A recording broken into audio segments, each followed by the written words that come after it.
এই যাত্রী কে কে আছেন এই গাড়ির? বাড়তি কত নিয়েছেন? 45 টাকা না কত? 45 টাকা ফেরত দেন, সবাইকে ফেরত দেন। আপনাদের যদি কেউ টাকা ফেরত না দেয় আমাদের কল দিবেন 16121, ঠিক আছে?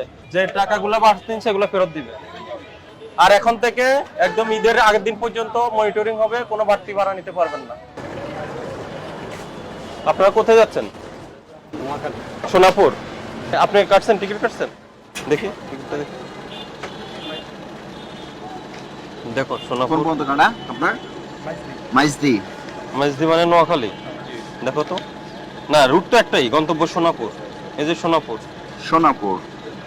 টিকিট কত নিছে? 500 টাকা। আগে কত দিয়ে যেতেন? হ্যাঁ 500 দিয়ে দিতাম। ভাড়া তো 455। হ্যাঁ সবাই আসেন, সবাই ওই যে বাড়তি ভাড়াগুলো নিয়ে নেন। 455 মনে হয়। আপনাদের থেকে যে বাড়তি ভাড়াটা নিয়েছে ওটা ফেরত নিয়ে যান। রুট 455 টাকা ভাড়া। 455 আসেন। আপনি সোনাপুরের ভাড়া কত? ওই চার্ট নাই, আপনি তালিকা দেন নাই কেন? প্রথম কত? এদিকে আসেন, এদিকে কথা বলেন। তালিকা কোথায়? কত ওখানে ভাড়া কত লেখা? ওখানে আমাদের ভাড়া একটা হলো আমাদের যেটা ইয়ে দিয়ে যায়। এই যে আমি আপনাকে দেখাই 455 বিএপি এর তালিকা 455। আপনি 500 টাকা করে নিচ্ছেন কেন? কত এটা? 19/5/2025 এ এটা আপনার হাল আমাদের লাগাতে 455। আমাদের কাছে সোনাপুর 0 পয়েন্ট পর্যন্ত আছে। এটা সোনাপুর পর্যন্তই, ঢাকা থেকে সোনাপুর আপনি দেখছেন না? জি জি।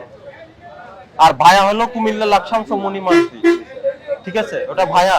আপনি এটা 455, আপনি বেশি নেবেন কেন? এই যাত্রী কে কে আছেন এই গাড়ির? বাড়তি কত নিয়েছেন? 45 টাকা না কত?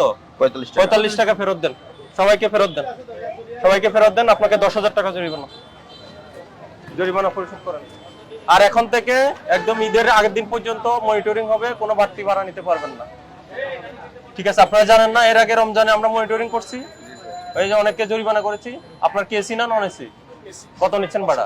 আগে কত নিতেন? এটাই আছে। দেখি একটা টিকিট দেখান তো। আমাদের তো আগে ভাড়া 500 টাকা ছিল। না কেন আগেও বেশি নিতেন তাহলে? এই ওনাদের ইয়ে ফেরত দেন। আপনি ছাড়া কেউ আছে? এই 1 বাই 1 টিকিট দেন, আপনার টাকা ফেরত দেন। 550 আপনার এসি, ঠিক আছে? আর এই অ্যাডভান্স টিকিট দিবেন? 5-6 তারিখে কত ভাড়া হবে? এটা চেঞ্জ হবে না? এই কয়টা টিকিট, এগুলোর টাকা ফেরত দিয়ে দেন। দেন এটা দেন, ক্লিয়ার করেন। অথবা আপনি লিখে দেন, গাড়িতে দিবে, লিখে দেন। আপনাদের যদি কেউ টাকা ফেরত না দেয় আমাদের কল দিবেন 16121, ঠিক আছে? আর অভিযোগ করতে পারবেন, অভিযোগ করে দিবেন অনলাইন। দেন লিখে দেন, যে টাকাগুলো বাড়ছেন সেগুলো ফেরত দিবে। আর আপনাকে তো এই যে 10,000 টাকা জরিমানা করছে।